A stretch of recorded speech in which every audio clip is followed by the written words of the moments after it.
Hi friends, welcome back to Budgeting Over 40. I'm Melissa, and in today's video, we're going to do the monthly budget forecast for the month of November. Unbelievable. Stay tuned.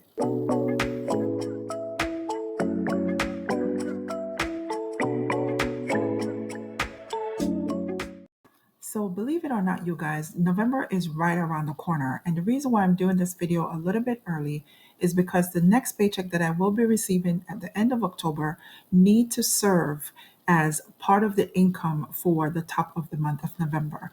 So before I can get that paycheck situated, I need to know how much of it I need to hold on to roll over into the new month. So we're just going to jump in and we're going to get started.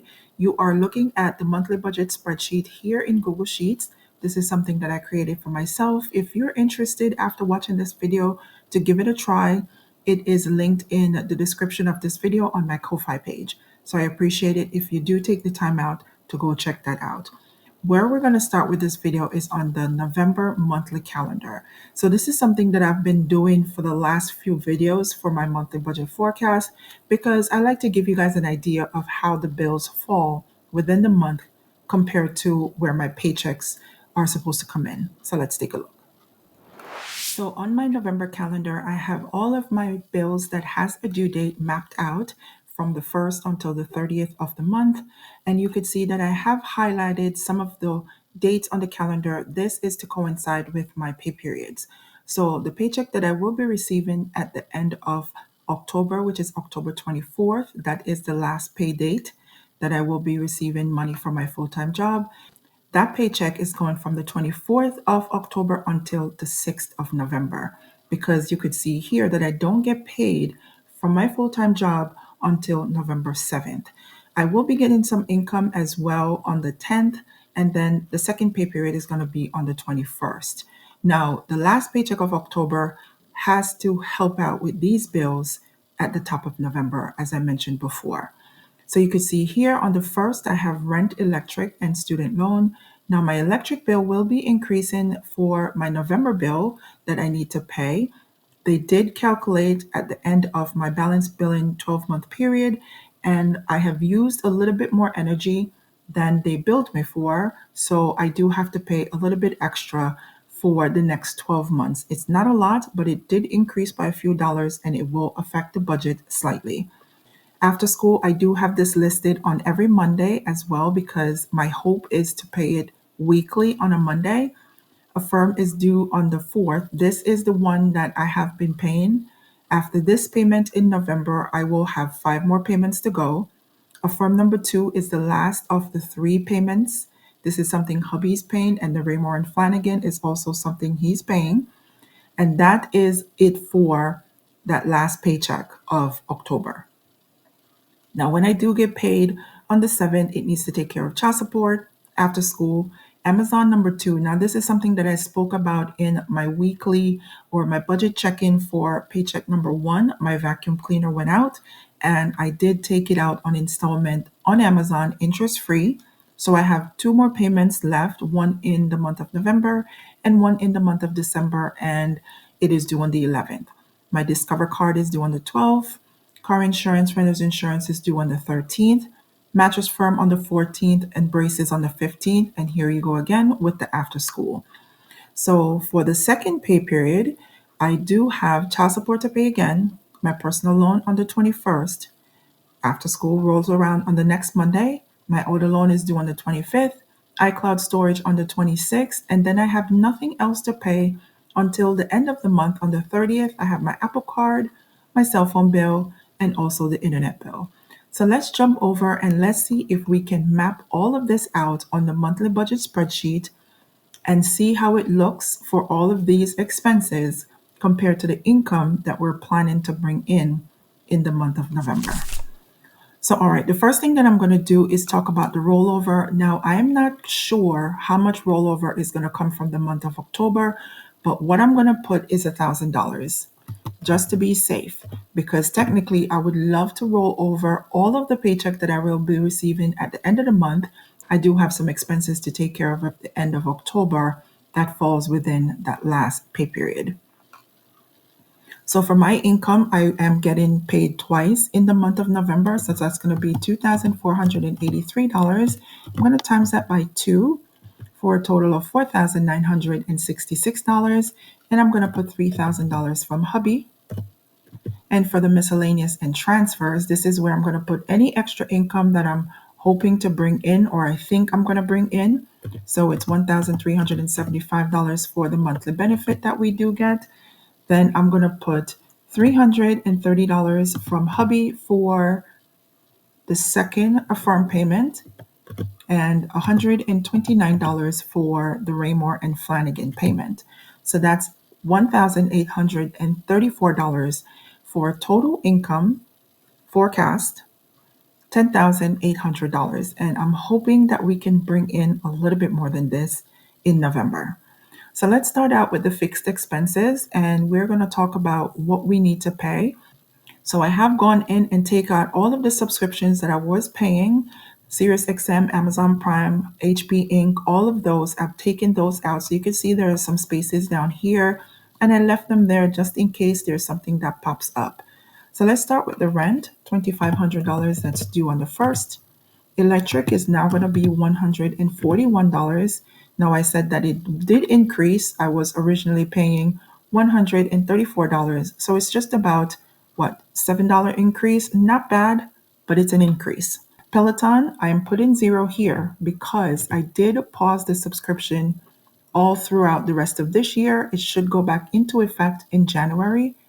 If we can finagle it to come back in the month of December, I will, but I don't think that's going to happen. I'm just going to leave it be for now. For the Amazon number 2 payment, it's going to be $52. Car insurance is $252. Renter's insurance is $44. Braces is $225. iCloud storage is $10. My cell phone is $275. Internet is $89. Child support is $526 for the month. And after school, I always want to pay about $200 per month, but maybe I should drop this down a little bit. Let's take a look at the calendar because maybe we could reduce this slightly. So we do have 1, 2, 3, 4 weeks, and it's $40 per week. So we could put it to $160 and save us $40. So that's good. So the total fixed expenses, $4,274, and that's going to leave us $6,526 left to budget amongst the next category groups that we need to figure out. So let's move down to the debt because this is another area that I need to pay bills that I can't not pay. Just like the fixed bills, I do have to set aside money for debts. So for the credit card minimums, we're going to do a formula for this one. So I have not received my Discover credit card bill as of yet. It should be closing out within a few days. I am doing this video a little bit early. I'm not sure when I'll be posting it for you guys to see, but as of the time that I'm recording the video, I don't have my Discover bill yet. But what I did pay in the month of October was $77 for my minimum payment. So I'm going to put $77 for November. I do have $67 for my Mattress Firm, $25 for my Apple Card. And for the Raymore and Flanagan, it's a card that hubby's paying for the $129. Let's put that there. So I need to pay $298 even. And you can see that I didn't put any extra money in for the Discover card because I think I'm going to skip it for the month of November. I don't know how money's going to look. It's seeming like the last few months of the year has become a little bit harder for us. I do have the goal of paying it off before the interest kicks in mid-January. I'm hoping that I'll be able to use whatever money that I'm going to be getting in January to pay that off so I don't pay any interest. And some way, somehow, you guys, it's going to be paid off because I'm not going to be paying interest on that. So $40 for the student loan. Affirm, so there's going to be 2 of them, one for $416 and the second one for $330. I think I said it's like $328 and change, but I'm going to round it to $330. Personal loan is $1,152 and $940 for the auto loan. So total debt payments is $3,176, and that's going to leave us with a remaining monies to budget in the next two categories or next three category group, $3,350. Now let's go ahead and move over into the savings section, which has been neglected for the last few months because, like I mentioned, things has been tight. But what I'm going to do is try to put some money away. So let's do $50 for the cars category. Let's do $100 for family and $100 for home. Subscriptions is something that I don't budget for. So that's $250 for the savings section. That's leaving us with $3,100 to move down into the variable spending. Now for car expense, I'm not sure if I could drop this down. I have seen over the last few months that I'm actually spending less money that I'm pre-planning in the car expense. So I did bring it down to $200 from $250, and we're still managing to keep it under $200. So I'm going to budget $200 again. For food, I'm going to budget $1,200. For giving, let's do 10. For household consumable, I'm going to bump this up a little bit because I noticed that we are buying a little bit more household consumable that I did budget for in the month of October. So the budget was $100, and I think I almost doubled that so far at the recording of this video. Let's go ahead and put 200 for that. For my babies, I'm going to, how much do I want to put here? Let's put 100 here for now. In personal, I do have to get my hair braided. So I'm going to put 300 for here. And for wellness, we're going to do 100. We could change this. For personal, we can do 200 and let's do $275. We should be good with that. And for wellness, we can do 100 for wellness. I think we may come in less than that. So that's $2,085, and we are going to be left with $1,015 to go down into the miscellaneous section. Now, even though I do have a big amount here, it's probably going to be eaten up. So let's take out these zeros. For heating oil, let's set aside $350 for that. For propane, I did get propane in the month of October. By the end of the month, they should bill me, and it's going to be due in the month of November. So I'm going to set aside $180 for that. Roughly, that's how much we pay to get a fill for the propane. Reimbursement is zero, unexpected spending is zero, and it's showing that we have $530 forecasted here with a rollover of $485. Now, $350 is a little bit small to budget for the heating oil because if we do need to fill up, which is what I have been doing, because when I fill up, it lasts a little bit longer. So if we do have to fill up, this is going to cost a little bit over this $350. The last time I filled up, it was over $500. So you know what? I'm going to go ahead and put $500 here. It's going to leave $335. I'm thinking I should throw this. I really want to throw it at the Discover card, but to be safe, I'm going to put it into, this is tough. I'm going to put it into the rollover for now because if need be, this money will have to assist if we go over budget in any of the variable categories. So I believe the car expenses should be fine. Food is an area that we struggle with, but I do see that household consumable. I don't have a really good handle on it yet because prior to the month of September, I was grouping this into the food budget for the month. So I don't have a good idea of how much we need to budget in the household consumable.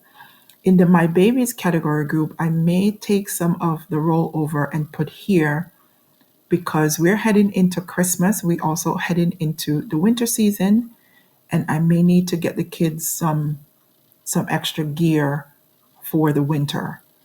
So that may also be the area where this $335 go. I believe wellness should be fine, and personal, to get my hair done, that should be enough. And I think I may change the style to a cheaper style that I don't have to pay all this money, just so if anything, I could put some money into the debt because I do want to pay down the Discover card and not have such a big balance at the end of the term, which is in January. But we'll see. So that is it, you guys. Out of the $10,800 that I forecast for income, you can see that everything is given a job, even the rollover, and now we are at a zero base budget. The reason why I needed to do this is because I need to know where we stand as far as money goes, going from the last pay period in the month of October rolling into the month of November, and see what we need to do as far as income and expenses go. So you can see here that I do have $1,000 in the rollover. So somehow I need to roll over $1,000 from the end of October into November to be able to stay within the budget for what I have forecast for the new month.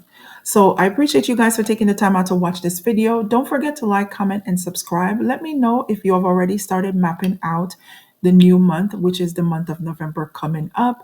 I know we are early, but it's best to be early than be late. And I don't want to be, rummaging around trying to figure out how to get it done because I will be getting paid my last paycheck of October within the next few days. So I appreciate you guys. And until next time, I will talk to you guys later.